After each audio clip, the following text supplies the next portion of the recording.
కేంద్ర రాష్ట్ర కూటమి ప్రభుత్వాలు ప్రజా సంక్షేమం, గ్రామీణ అభివృద్ధి లక్ష్యంగా పనిచేస్తున్నాయని ఎమ్మెల్సీ పేరాభక్తుల రాజశేఖర్ తో పాటు టీడీపీ నాయకులు పేర్కొన్నారు.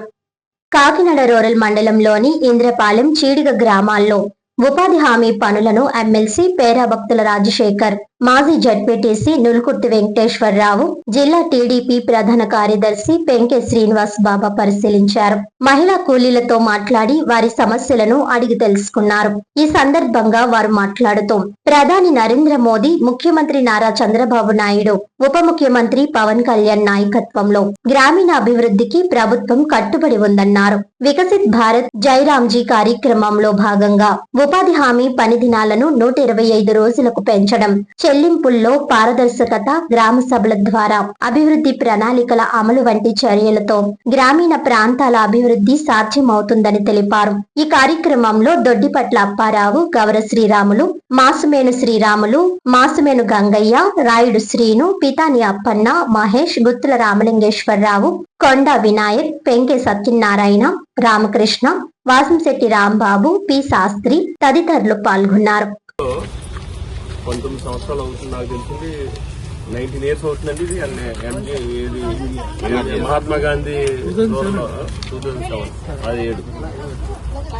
అప్పుడు ఈ పెట్టిన ముఖ్య ఉద్దేశం ఏంటంటే గ్రామీణ ప్రాంతాల్లో పని లేకుండా ఎవరు ఉండకూడదు, అందరికీ పని కల్పించాలి, ఉపాధి కల్పించాలనే ఉద్దేశంతో ఈ ప్రోగ్రాం పెట్టారు. మీరు అందరూ చాలా మంది అప్పటి నుంచి, ఇందులో చాలా మంది పెద్దవాళ్ళు ఉన్నారు కాబట్టి అప్పటి నుంచి దీని గురించి అవగాహన ఉండే ఉంటుంది. ఇప్పుడు మీకు ఇంద్రపాలెం కానీ ఎన్ని గ్రామాలకు వచ్చిన చిన్న ఇబ్బంది ఏంటంటే పట్టణం పెరుగుతుంది, వ్యవసాయానికి సంబంధించి భూములన్నీ లేఅవుట్లు అయిపోతున్నాయి, ఇల్లు పెరుగుతున్నాయి.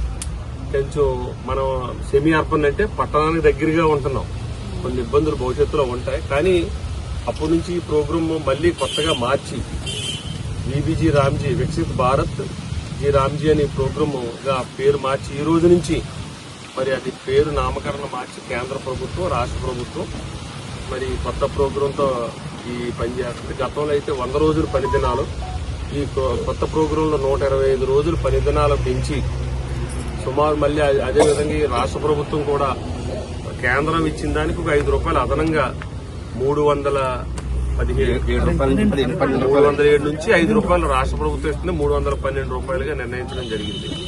దీంట్లో కొంత మనకి వెసులుబాటు ఏంటంటే ఖచ్చితంగా 100 రోజుల నుంచి 125 రోజులు పని దినాలు కల్పించాలి.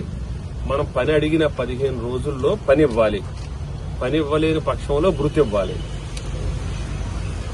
పాత స్కీమ్కి కొత్త స్కీమ్కి తేడా మీకు చెప్పాలి. అదేవిధంగా 15 రోజుల్లోపు మీకు డబ్బులు రాకపోతే దానికి అదనంగా దాన్ని ఏమంటాం, పెనాల్టీ అంటాం. వడ్డీ అని కాదు, పెనాల్టీ వేసి ఇవ్వాలనేది ఈ స్కీమ్ ముఖ్య ఉద్దేశం. గతంలో అయితే 90% కేంద్ర ప్రభుత్వం, 10% రాష్ట్ర ప్రభుత్వం వాటాతో ఈ స్కీమ్ నడిచింది 90. కానీ ఇప్పుడు మార్చింది రాష్ట్ర ప్రభుత్వానికి భారం పెరిగింది. అంటే 60-40 అంటే 60%, 40%. దానికి తగ్గట్టుగానే రాష్ట్ర ప్రభుత్వం కూడా మనకి ఎన్ని ఆర్థిక ఇబ్బందులున్నా ఇది చట్టం కాబట్టి దీన్ని ఎక్కడ ఆపనాకి లేదు కాబట్టి మళ్ళీ రాష్ట్ర ప్రభుత్వం కూడా దీనికి సంబంధించిన సుమారు 5 నుంచి 6 వేల కోట్ల రూపాయలు కూడా బడ్జెట్ ఎలిగేషన్లో కూడా పెట్టడం జరిగింది.